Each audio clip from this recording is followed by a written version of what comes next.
Hi, and thank you for joining me on today's webinar.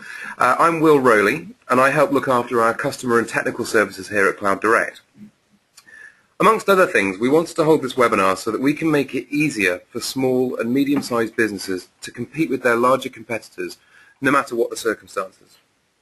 We're currently distributing useful guides, templates, and webinars like this one that demonstrate to businesses how cloud services can help them become more flexible, profitable, agile, and of course today's subject, resilient.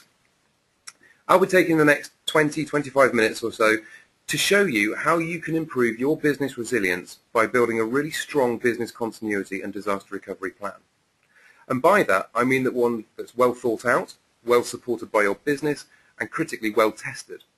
One that will help you anticipate, prevent, mitigate, and recover from unplanned events. We've written up the key actions on this Prezi so you know exactly what you need to do to get your plan off the ground. So, today we're going to look at 4 key areas that will help toughen your business. The first are several crucial areas that you need to focus on to keep your business in business. Now, we touched on this in today's blog if you've managed to see it, but basically we've drilled down to 7 prime bases you need to cover so you don't leave your business exposed. Secondly, we'll look at the question of how you get management buy-in for your business continuity strategy. We're actually very lucky in the UK. Business continuity has developed from a purely IT interest right through organisations. So today it's considered as a form of business insurance. And UK businesses can negotiate up to a 15% reduction in insurance premiums, and that's testament to this. But it's still a challenge for many people to get their organisation behind them. I've got a few tips on how you can go about doing this. And then we're going to look at how creating a disaster can prevent one. Ironic as that might sound, testing your BC plan is absolutely fundamental to its success. And it's where so many organisations drop the ball. You've got yourself a great looking plan that you've well researched, you've got your supporting materials, your stakeholders are all in agreement that it's a good plan, but really that's all it is, it's just a plan. I can't stress how important it is that you test your plan. And finally, I'd like to present the case for cloud-based business continuity and disaster recovery services.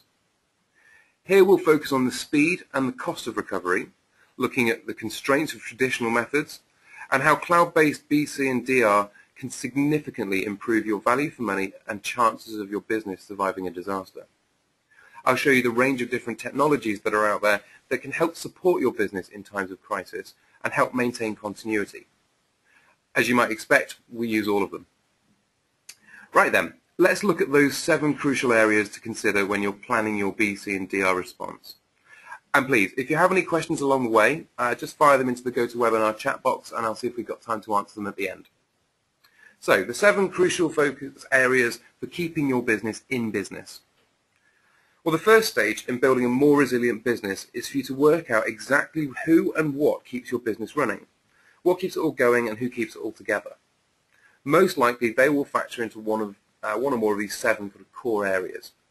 Your clients and customers, your supply chain, cost savings, your staff, IT and telecoms, and your sites and facilities. And last but by no means least is your reputation.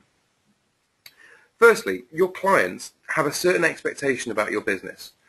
Pinpoint exactly what those expectations are and prove to your clients that you can operate under all circumstances. At this point, I suggest you make sure that your plans mitigate any risk to your customer's business and check that you've qualified the impact of your business if you lose a critical customer or go-to-market channel. Next up is the supply chain. In our tough economic climate, the supply chain is an unfortunately frequent chink in any organisation's armour. So reliance on a single critical provider can be a great risk. You'll want to work out exactly how they would recover from a disruption and where you would feature in their priorities. Ask yourself, are you reliant on a supplier providing you with a key service or product? Have you quantified the impact to your business of losing that critical supplier and how long it would take for you to find an alternative? Do you know the current financial health of your suppliers? This is an important one. If they're planning cutbacks in their pipeline, how is that going to affect your business? Be mindful of cost-cutting yourselves. Your business resiliency can be affected by cost-cutting measures such as reducing headcount and investment or selling sites. And as part of your plan, you need to make sure that you understand the potential impact of such initiatives. On a positive note, and just thinking back a little while, as I mentioned, in the UK you can leverage your business continuity policy to achieve potential 15% or thereabouts savings on your business insurance premiums. So a couple of actions that you can take away from this. First of all, identify how any cutbacks could render your business vulnerable. And secondly, ask your insurance company whether they would contribute to the cost of developing your business continuity capability. Ask them if, by just having a continuity plan or policy, whether that would reduce the cost of your payments. Fourth on the list is your staff, and undoubtedly they play a crucial role in the recovery stage. If you allow for your staff's needs, they can concentrate on keeping you in business when you probably need them most. So ask yourself these three questions. Are your staff contact details up to date? Have you got more than one way of contacting them? And do staff know what happens if the office is unavailable? Do your staff contracts give you the flexibility that your business needs in terms of working hours, location and role in order to deal with significant disruption? And lastly, there's the unfortunate area of having to let staff go. If that is the case, make sure that you've audited their skills, their knowledge and their access to key systems. Next up is IT and telecoms, our area of expertise. IT and telecoms failure is one of the most frequent disruptions experienced by companies, which is why many organisations invest valuable funds and time to help lessen the impact.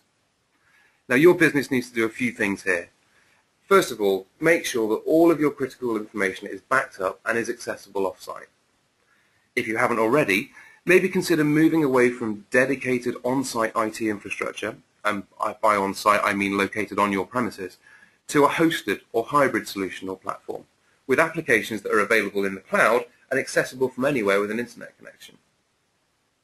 If you or your employees are likely to use personal mobile devices, such as phones, laptops, and iPads and tablets, to access the work network and its data, make sure you've considered a bring your own device policy. This will help you avoid any further business risks, such as malware and customer data loss, and any legal repercussions in the event of any compromised customer data. So, moving on to thinking about the disruption to sites and facilities. There are many scenarios which could lead you to losing your usual place of work. So it's a good idea to have arrangements in place to move to a temporary site during this disruption. You need to think about three things here, really. Are there alternative office options in your business? What about perhaps arranging a reciprocal arrangement with customers or suppliers?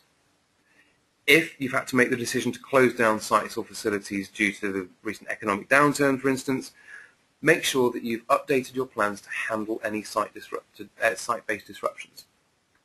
It's also a very good idea to establish dialogue with your local emergency services to understand what they can offer and how they're likely to respond in an emergency. Check with your local council for details on local resilience forums. These were set up by the Cabinet Office to improve the UK's ability to absorb, respond to and recover from emergencies. And these have been very crucial in certain areas of the country recently where we've seen widespread flooding. Last in this section, and by no means least, is how you handle and protect your reputation in a disaster. Just think of all the time and the money you've invested in developing your reputation and how quickly a disaster could blow that all away. Ask yourself these questions. Have you considered all the scenarios where negative stories could emerge in the media and on social networks, for instance? Have you prepared your messages for these scenarios and identified your various stakeholders and audiences that you need to communicate these messages to? And have you got spokespeople who are trained to deal with media? So there are some of the key areas we think we need to focus on when you're looking at your BCDR response. And we'll move on to the second of today's 4 topics, which is really how do you get management buy-in for your business continuity strategy. Sometimes it's not easy. I mean, it's surprising when you consider the constant stream of disasters and disruptions we see all over the news. But securing senior management support doesn't have to be a struggle. My tips to help you highlight to management the importance of a business continuity plan are these. Establish your credibility to get them on side. Show that you understand the importance of aligning business continuity with governance, risk and compliance activities, since these are also the responsibility of senior management. Show that you understand exactly how the business operates, the risks it faces, the vulnerabilities that exist, both internally and externally, and your organisation's fundamental strengths and weaknesses. Make sure that the management team understand the risks as well as the potential remedies. Once they accept these, they'll be better prepared to approve investments in business continuity and disaster recovery services and activities. Show that your effort and the financial investment are adding ongoing value to the business.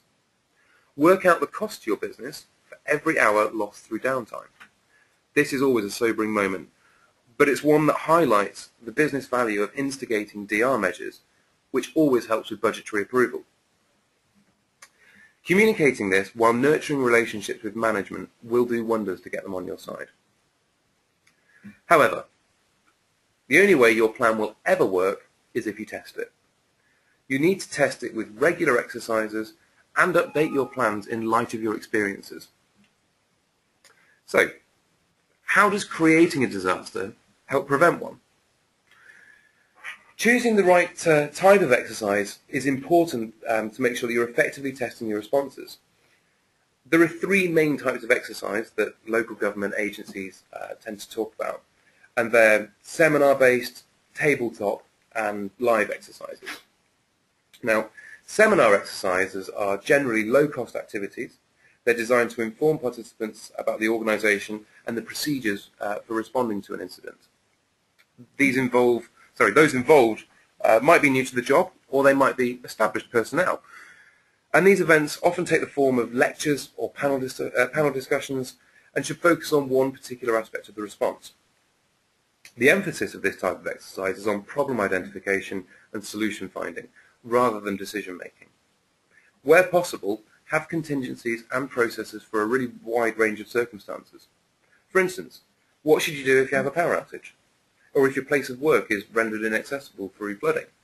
Or if you experience a telecoms outage?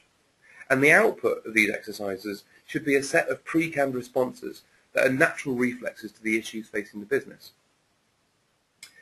Tabletop exercises are cost-effective and efficient methods of testing plans, procedures and people.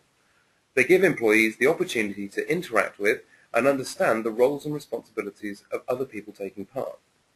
They can engage players imaginatively and generate high levels of realism. Participants get to know the people they're likely to be working with in responding to an emergency. For those of you who've already seen our business continuity planning template, in there we suggest that you appoint business continuity authorities within the business, within critical functions, and give them the responsibility of coordinating your business response. This will create a far more effective team than one that comes together for the first time at the point of a natural disaster. Lastly, live exercises, and these can range from small-scale testing of one aspect of the response, like an evacuation, and we all have fire drills, etc., through to a full-scale testing of the entire response to an incident. Live exercises provide the best means of confirming the satisfactory operation of emergency communications. This type of exercise provides the only means for fully testing the crucial arrangements for handling the media and other stakeholders. Now, when it comes to IT testing, this should be done on a far more frequent basis, simply because IT systems change more frequently, and so unknown variables can arise almost overnight. Familiarity with your BC procedures should be totally ingrained, and this will only come with regular live testing. Whatever type of exercise you choose, probably the most important thing to do is evaluate that event. Hold a short debrief at the end of the exercise or a short time after to allow participants to feedback their views on how well the exercise went and how you can improve your response plans. You should write it up into a report, the outcomes of this debrief, outlining the exercise successes and the suggested improvements.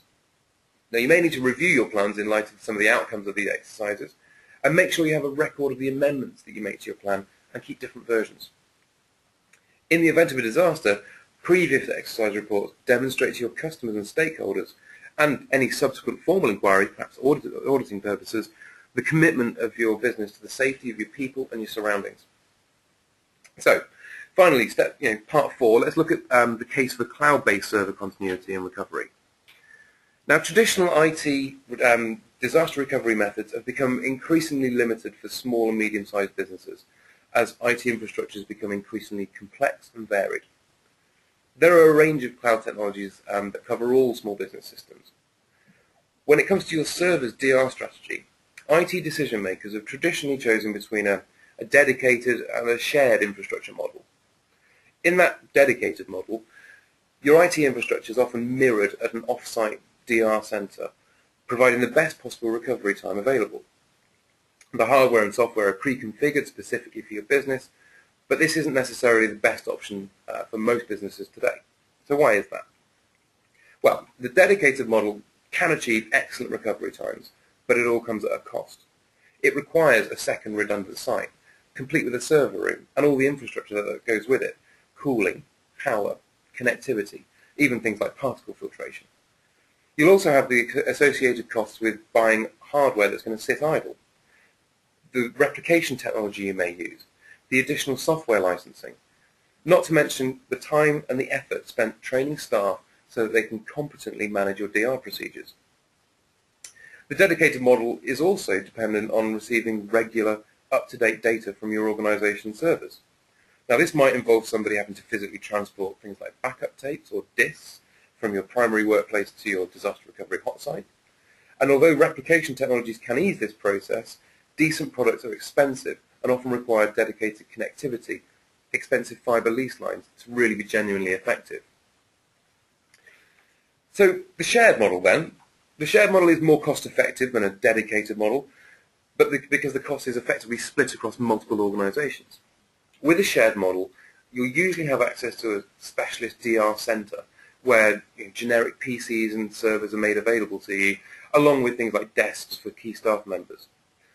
However, hours or even days can pass before your servers, along with their data and their applications, are recovered and ready for business as usual.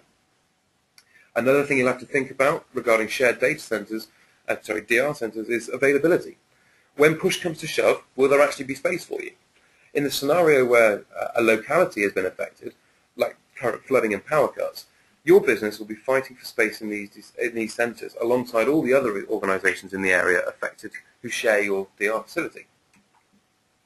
And then we look at things like virtualization, and the trend towards virtualization has arguably made server restoration process easier. But often it doesn't extend outside of that virtual environment to a separate location. And the architecture required is itself difficult to design, engineer, implement and manage. And if you're trying to run applications in a mixed physical virtual environment, these challenges can seriously hamper your recovery efforts. The risk of restoration failure is high. In brief, traditional restoration methods are complex, costly, and you can rarely scale them to meet your business needs, which is why we're in the business of cloud-based recovery. The cloud beats traditional recovery methods for several reasons. It's much faster. It reduces recovery times from hours and days to just minutes. Then this significantly limits business outage. The cloud is also much more reliable. It reduces the risk of data loss or the inability to recover operations because of human error. It also eliminates many of the complex manual steps that traditional recovery solutions require. This allows your business to recover servers, data, applications much more quickly. The cloud makes the most of your financial investment. You don't need to pay for your own hardware just for it to sit idle. And cloud solutions are easily scalable, so you can expand or contract recovery capabilities on demand without having to pay for services that you don't need.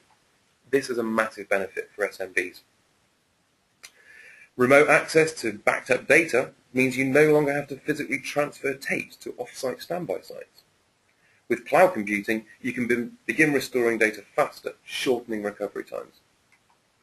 And finally, because you don't need to make a massive investment in hardware or in-house specialized recovery knowledge, cloud services put SMBs in a position to adopt a solution that would otherwise be beyond their reach. So not only do cloud solutions require less financial and resourcing investment, they also enable SMBs to achieve the same type of recovery times, recovery points, and security levels as large enterprises. All this makes a strong case for adopting cloud services to mitigate business impact during a time of crisis. If your IT systems are already off-site, as long as you have access to the internet, whether it's via a laptop or a smartphone or a tablet, you can maintain communications and proceed with business as usual. Your telephone, email, internet connection, power, data, servers are all under control. You have that resilient IT whenever and wherever disaster strikes. You're ahead of the game. And crucially, the faster you can get your business back in business, the less your reputation and finances suffer. So basically, you can run your entire office from the cloud. It supports your phones with hosted telephony. That means all your settings, your call routings, any applications, configurations, they're all saved remotely in the cloud. So you can still access and manage your phone system from any location with an internet connection. Unlike the early days of voice over IP, when users could only access the VoIP network from a computer, today you can do it from any mobile device with an internet connection. The same goes for email and calendar.